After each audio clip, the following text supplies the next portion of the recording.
And this is another episode of Watership Down. This is chapter 33.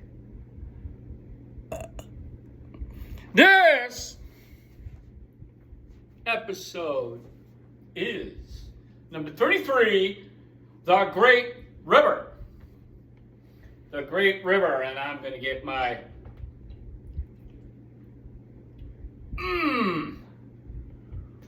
Ooh.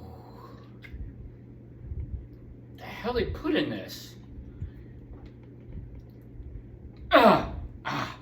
Anyway, this is Watership Down, Further Adventures of Hazel and Rabbits. Now, personally, I don't have any problem with rabbits, but why can the story be about cat girls? Yeah, cat girls with swords, right? What could be wrong with cat girls and swords? Especially good-looking anime cat girls with swords. Look at that. See, they don't need claws. They don't need kicks. They just need swords. Instead of it being called Watership Down, it's going to be more like Watership Frown. But anyway, we're going to get on with this. And we'll put the anime cat girl right there. Might even distract you guys a little bit. Anyway, here we go. Back to Watership Down, episode number 33, called The Great River. One more drink. When Hazel awoke, he started up at once, for the air around him was full of sharp cries of some creature hunting. He looked quickly round and could see no signs of alarm. It was evening. Several of the rabbits were already awake and feeding on the edge of the wood. He realized the cries, urgent, startling, though they were too small and shrill for any kind of Lil means enemies.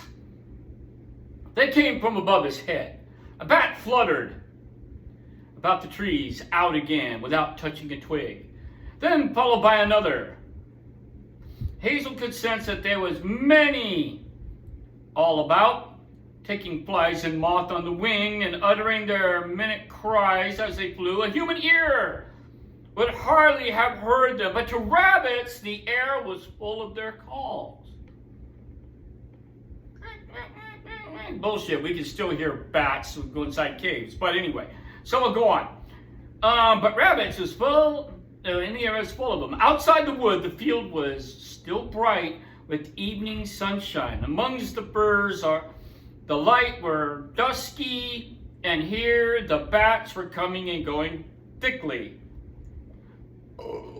Mixed with the resinous scent of the firs, there came another sweet, strong, flagrant, yet sharp, the perfume of the flowers.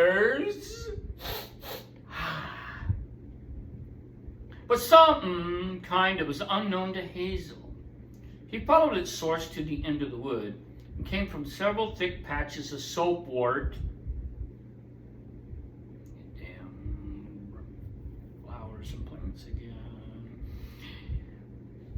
Growing along the edge of the pasture, some of the plants not yet in bloom, but their buds curled into pink pointed spirals held in the pale green cavesses. But most were already star-flowering and giving off a strong scent. The bats were hunting amongst the flies and moth, attracted to the soapwort. Hazel passed Haraka.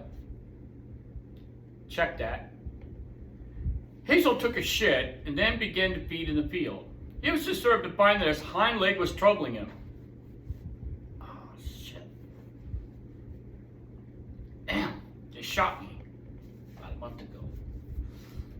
So he thought it was healed, but the forced journey over the downs apparently too much for the muscle torn by the shotgun pellets.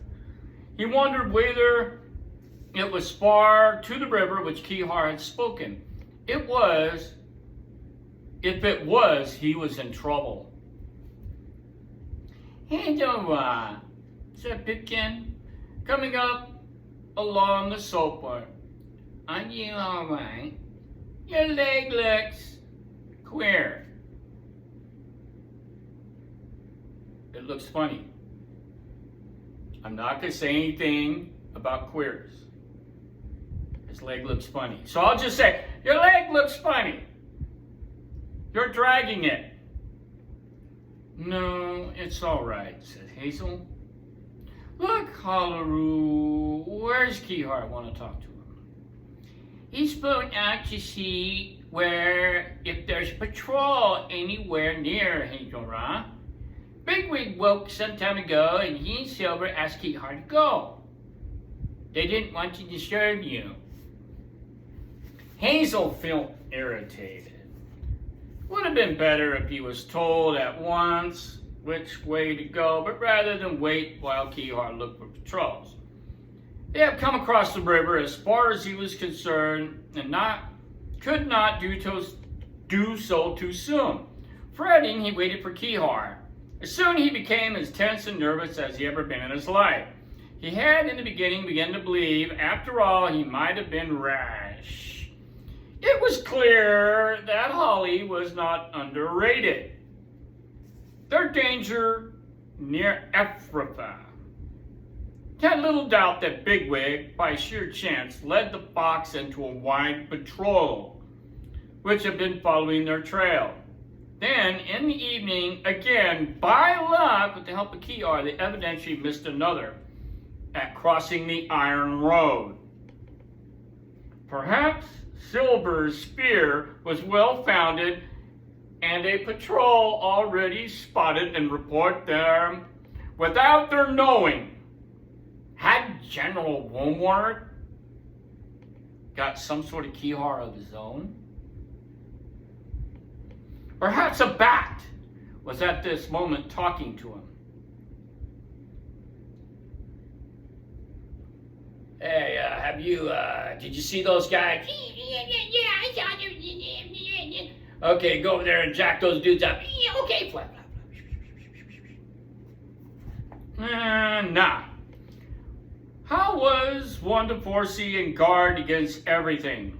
The grass seemed sour, sunshine chilly. Hazel sat hunched under the firs, totally dismayed. He felt less annoyed now with Bigwig. He could understand his feelings. Waiting was bad. He fidgeted and fidgeted for some kind of action. Just he decided to wait no longer, but to collect everybody and go immediately. Kihar came flying from the direction of the cutting. He flapped clumsily around the firs and silenced the bats. Mr. Hazel, no rabbits. I maybe didn't know like go across our road. Good. Is it far to the Reverend Kihar? Nah, he's close in wood. Splendid. Then we can cross this crossing in daylight? Yeah, I'll show you the bridge. The rabbits has gone a short distance through the woods, and it seems that they already was near the river. The ground became soft and damp, and they smelled sludge and water. Suddenly the harsh, vibrating cry of a moorhen echoed throughout the trees, followed by a flapping of wings and water scuttling. Right? You know.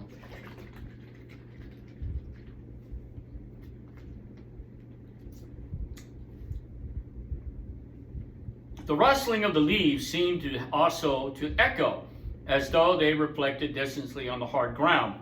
A little further on, they could distinctly hear the water itself, low, continuously pouring of a shallow fall.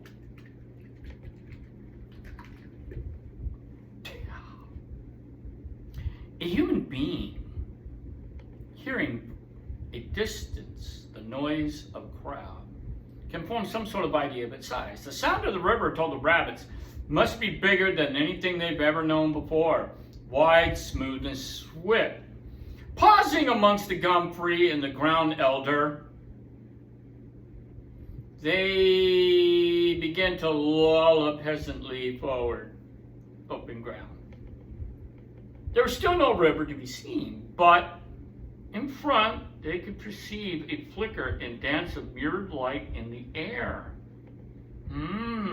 Soon after, Hazel, limping ahead of Fiber, with Fiber near him, found himself in a narrow green path that divided the wilderness from the riverbank. The path is almost as smooth as a lawn and clear of bushes and weeds, for it was kept cut for fishermen. Along the further side, the Riparian plants. Here we go with the damn plants. Grew thickly. So it was separated from the river in a kind of hedge of purple, loose-striped, gray, yellow herb. God damn!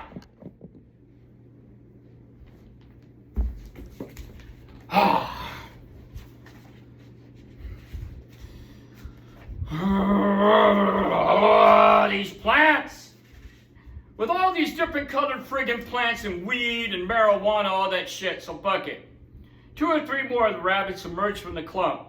Peering through the plant clumps, they could catch a glimpse of a smooth, glittering river. Evidently much wider and swifter than the inborn. Although there was no enemy or other danger to be perceived, they felt an apprehension and doubt when they came to unawares upon some awe-inspiring place. They themselves are paltry fellows of no account.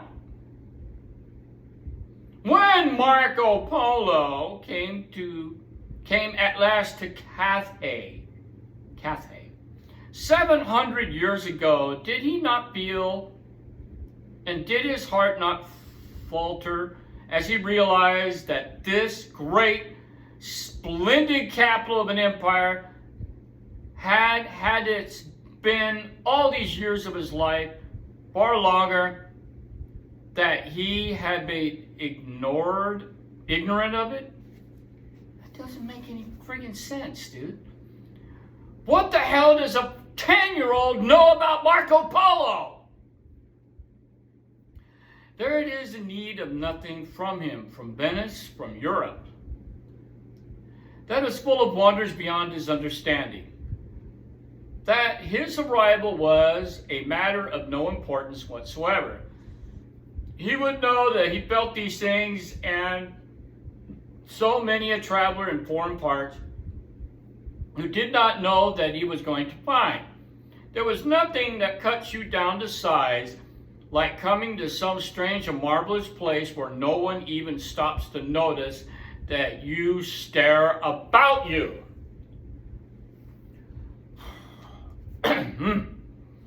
Looking around for Hazel, Pipkin caught sight of Kiar a little way off, standing in a patch of shallow water between 2 clumps of willow herb.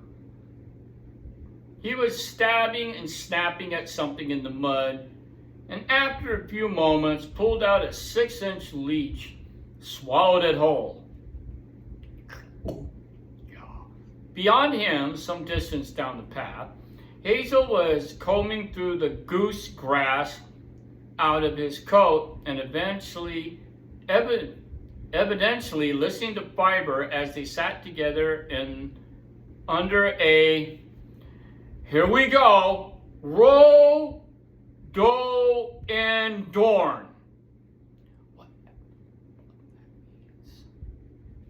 Pipkin ran along the bank to join him. There's nothing wrong with this place, Fiber saying. There's no more danger here than anywhere else. Kiar's going to show us where to get across, isn't he? Thing is to do is to get on with it before it gets dark. They'll never stop here, replied Hazel. We can't stay and wait for Bigwig in a place like this. It's unnatural for rabbits. Yes, me, King. Calm down. They'll get used to it quicker than you think, I tell you. It's better than one of those 2 other places we've been in. Not all strange things are bad. Would you like me to take them over? Say it's because you're of your leg. Fine, said Hazel. Hey, LaRue, can you get everybody along here? When Pipkin was gone, he said, I feel troubled, Fiver. I'm asking so much of them, and there are so many risks in this plan. They're a better lot than you give them credit for, replied Fiver. If you were to Keyhart call Ross Cossley across, whatever that is, startling a wren out of the bushes. Mida Ada, what you mean? To know where to go, asked Fiver. Preach, yeah, you go on now, you see. And where they were, the undergrowth stood close to the green path, but beyond, downstream, it was like an intrusive belt. Intrusive belt. It gave way to open parkland, and out onto this they went, Hazel following Fiver. Hazel did not know what a bridge was. It was another of Keyhart's unknown words that he could not feel up to questioning. Despite his trust in Keyhart and his respect for his wide experience, he felt more disturbed as they came to an open. Clearly, this was some sort of man place, frequented and dangerous. A short way ahead of the road, he could see its smooth, unnatural surface, stretching away over the grass.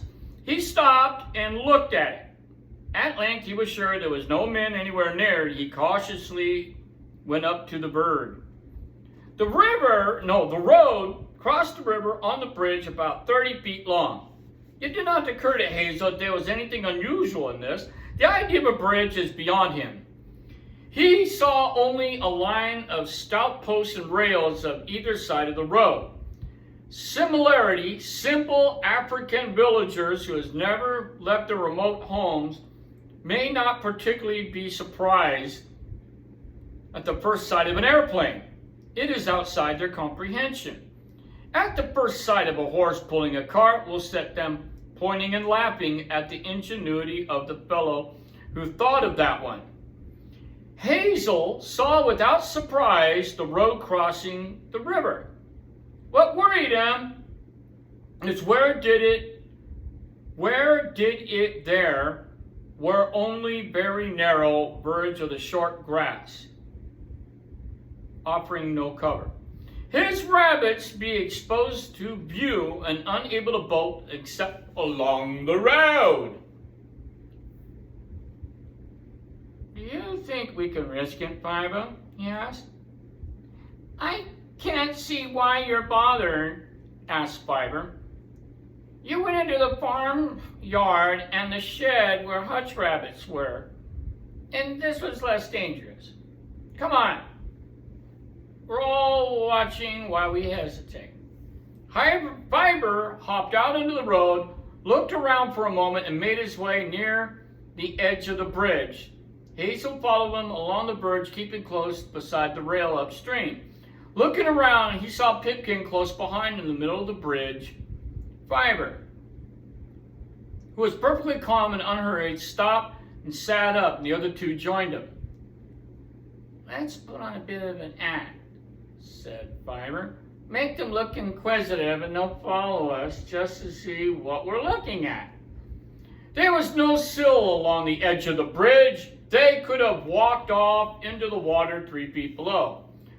But from under the nearest rail, they looked upstream for some time. Saw the whole river plainly.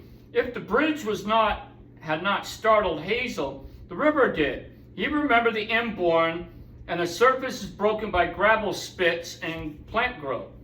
The test, a weed-cut, carefully tended trout stream, seemed to him like a world of water.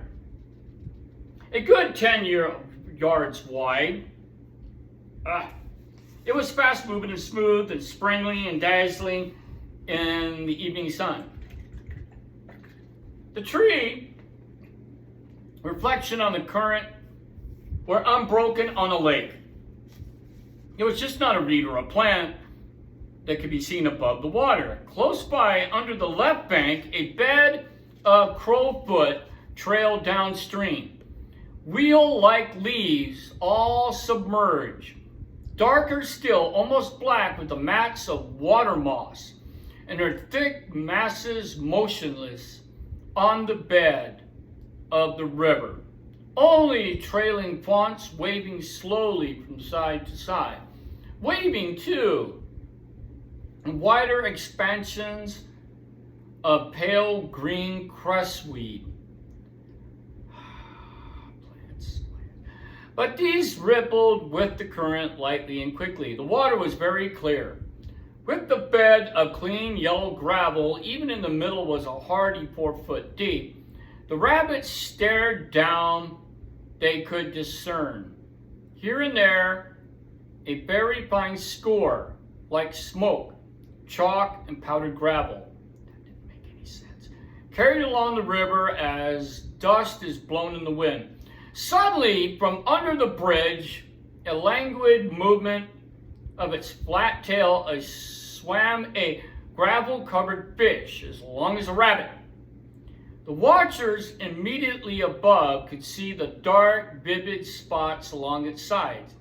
It hung in the current below, undulating from side to side. It reminded Hazel of the cat in the yard. As they stared, it swam upward, a lithe flicker, and suddenly just below the surface. A moment later, its blunt nose thrusted clear of the stream, and they saw the open mouth, pure white inside. Rhythmically, without haste, it sucked down a floating sedge fly and sank back underwater. The ripple spread outward in the subsiding circles, breaking both the reflection and the transparency. Gradually, the stream grew smooth once more. They saw the fish below them, waving its tail as it held its place in the current. "A water hawk," said Fiber. "So they hunt and eat down there, too. Don't fall in, Hyoru. Remember El Elra and the pike." "Would he eat me?" "There may be creatures in there that could," said Hazel. "How do we know? Come on, let's get across. What would you do if a hroodoo came?" "A hroodoo!" Tractor, car, bus, tank. "Run," said Fiber simply, "like this," and he scurried off the other end of the bridge into the grass beyond. On the far side of the river, undergrowth and the grove of great horse chestnuts extended almost down to the bridge. On the ground was marshy, but at least there was plenty of cover. Fiber and Pipkin began at once on some scrapes, while Hazel sat chewing pellets. Chewing pellets, that means eating shit. They eat their shit. And resting his injured leg. Soon they were joined by Silver and Dandelion, but the other rabbits, more hesitant than Hazel, remained crouched in the long grass on the right bank. At last, just as before darkness fell, Fiber recrossed the bridge and coaxed him to follow him back. Bigwig, to everybody's surprise, showed considerable reluctance and only crossed in the end after Kihar, returning from another flight over Ephrafa and asked whether he would like to have him go and fetch a fox. As soon as they were fed, Hazel set about exploring the surroundings. It became more plain that the ground near the river was too soft or too wet for rabbits. Indeed, in places it was almost a bog. Marsh sedge grew there, pink, sweeted, scented, valerian, drooping water Evans. Silver reported it was drier up in the woodland away from the bank. And at first, Hazel had the idea of picking a fresh spot and digging again. But presently, the day grew hot and humid, all activities quelched. The faint breeze vanished, and the sun drew up a troubled moisture from the watery thickets. The smell of water mint, filled with the hydroponic air. 10-year-old kids. The rabbits crept into the shade under any cover that offered. Long before 9 frith, all were drowsing in the undergrowth. It was not until the dappled afternoon began to grow cool that Hazel woke suddenly to find Kihar beside him. The gull was strutting from side to side in short, quick steps, pecking impatiently in the long grass. Hazel sat up. What is it, Kihar? Not a patrol. Nah, he's all fine for sleep, like bloody owls. Maybe I go to Pigvada. Mr. Hazel, you getting mother's berries now soon? But wait for now. No, you're right, Kihar. We must start now. The trouble is, I can see how to start, but not how to finish. Hazel made his way through the grass, roused the first rabbit he found, and happened to be Bluebell, and sent him to fetch Bigwig, Blackberry, and Fiber. And when they came, he took them to join Kihar on the short grass of the riverbank. Damn, how many more? Goddamn! Woo! Okay. Here's the problem, Blackberry, he said. You remember that we were under the down that evening. I said we should have to do 3 things. Get the does out of Ephrathah, break up the pursuit, then get right away so they can't find us. This plan you thought up is clever. It'll do the first 2 things all right. I'm sure of that. But what about the last one? The Ephrathah owls, the Ephrathah rabbits are fast and savage. They'll find us if we're to be found, and I don't believe we can run faster than they can follow, especially with a lot of does who never been out of Ephrathah. We couldn't possibly stand and fight them to a finish. We're too few. And on top of that, my leg seems to be bad again. So what is to be done? I don't know, replied Blackberry. But obviously, we need to disappear. Could we swim the river? No. No scent then, you know.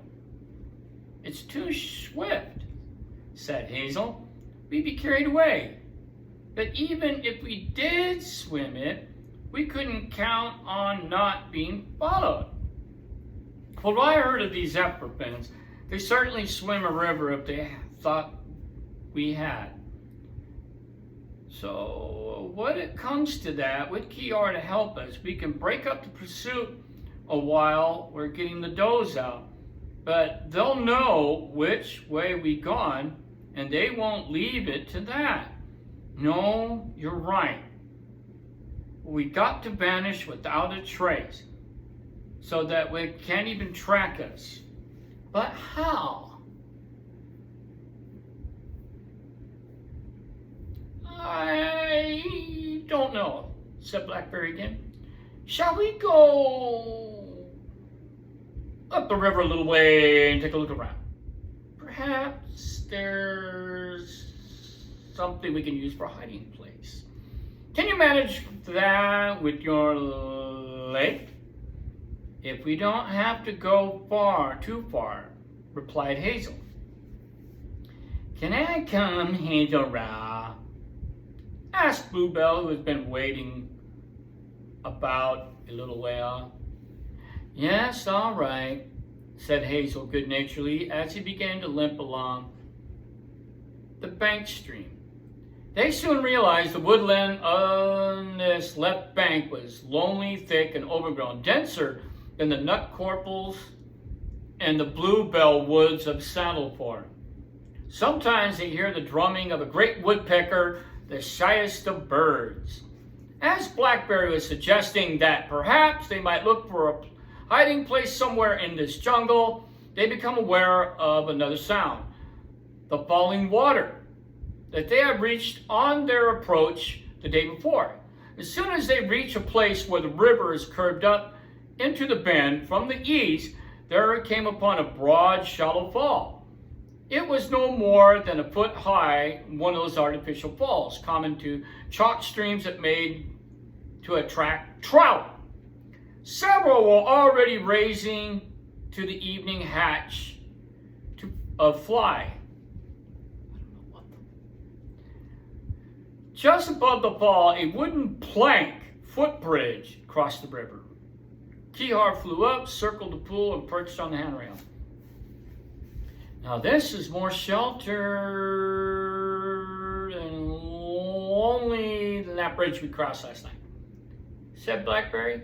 Perhaps we can make some sense of it. I don't know about this bridge. Keyhar, do you know? Not see him. But he's good breed. No one come. I'd like to go across. Hey, around, said Blackberry. Well, Fiver's the rabbit for that. He simply loves crossing bridges. You'll carry on. I'll come behind with Bigwig and Bluebell here. The 5 rabbits, hopping slowly along the planks in their great sensitive ears full of sound of falling water. Hazel, who was not sure of his footing, had to stop several times. When at length he reached the further side, he found Fiver and Blackberry already gone a little way downstream before the fall and were looking at a large object sticking out of the bank. At first, he thought it must have been a fallen tree trunk. But he came closer, he saw, although certainly wooden, it was not round, but flat, nearly flat, with raised edges. Some man thing. He remembered how once, long ago, sniffing over the farm rubbish heap with Fiver, he'd come upon a similar object,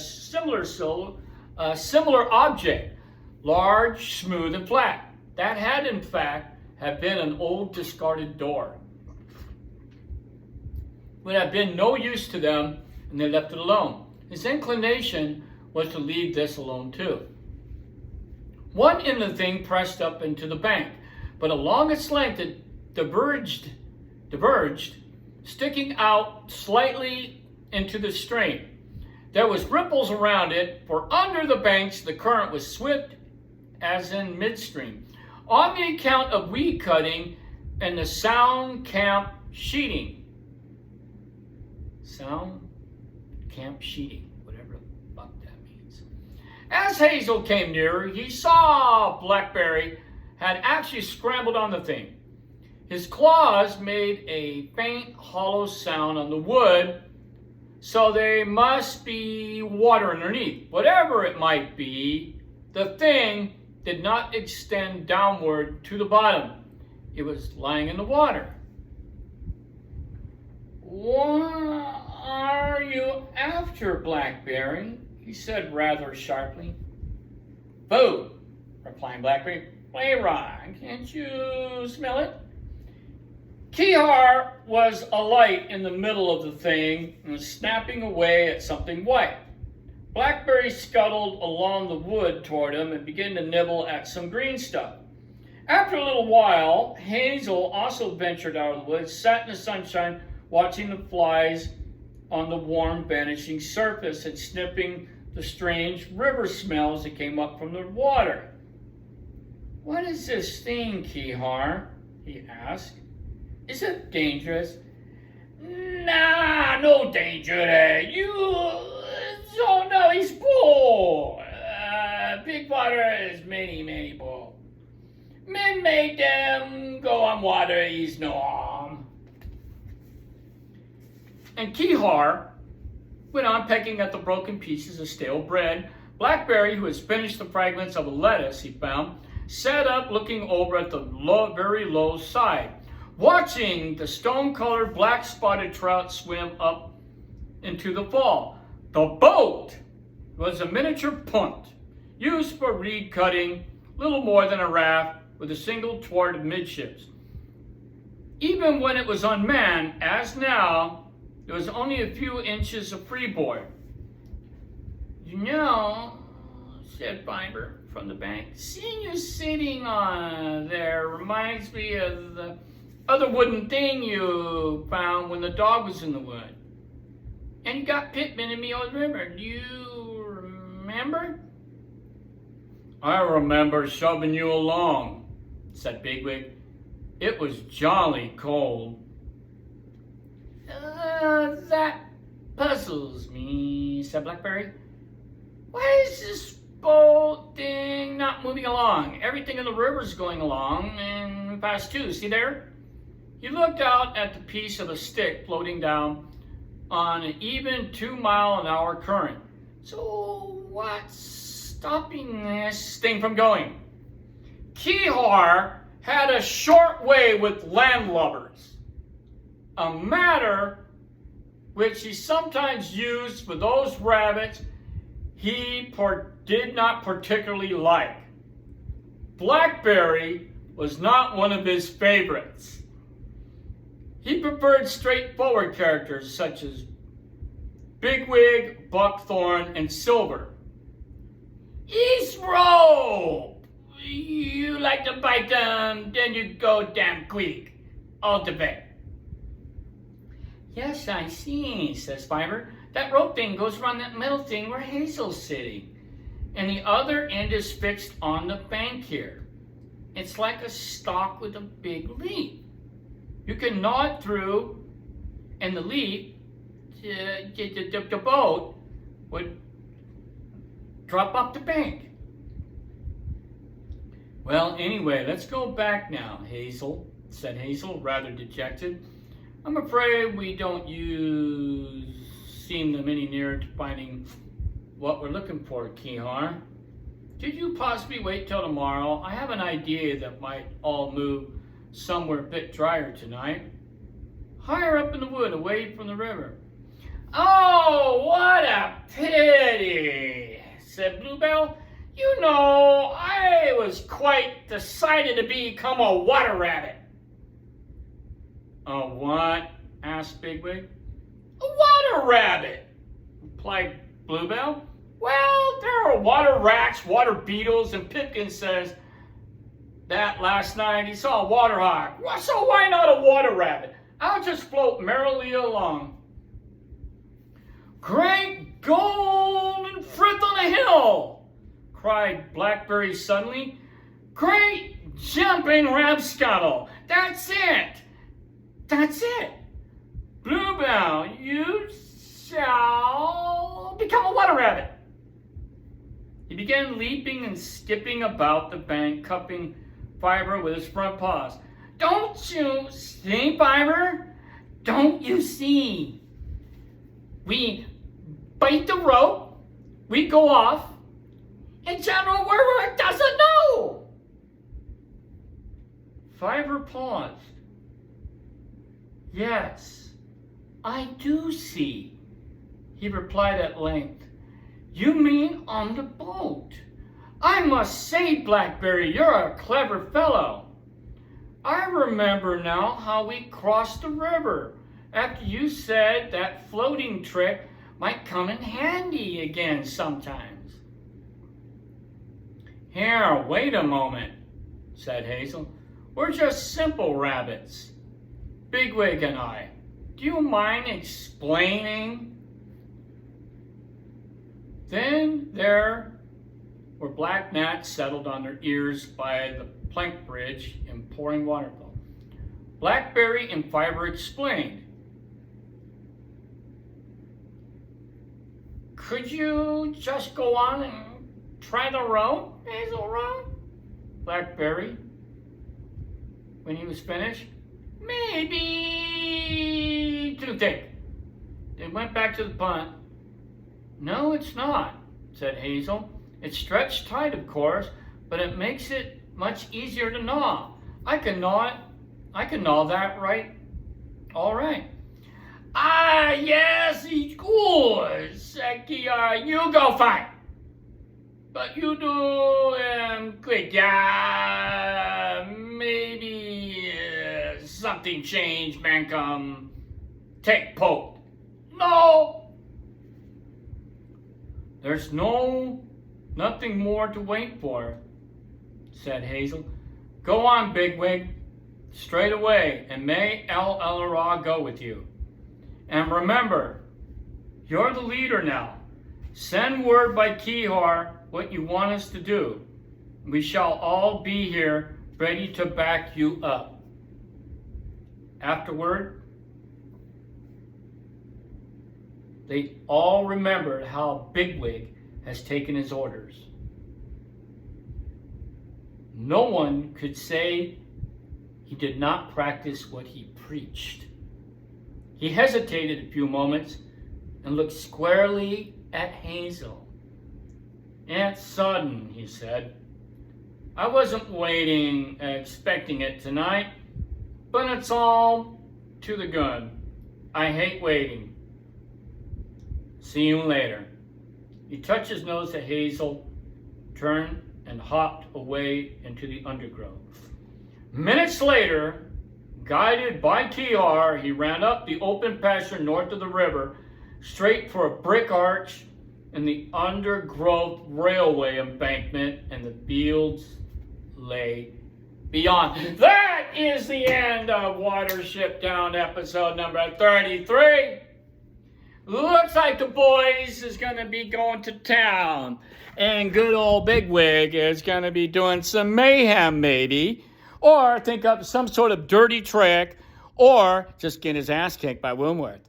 So, this is Jeff signing off on another episode done badly by me and your commentary. Too bad I don't have 150 million subscribers to enjoy this episode. But oh well. Here we go. We are signing off until the next episode. Hooah.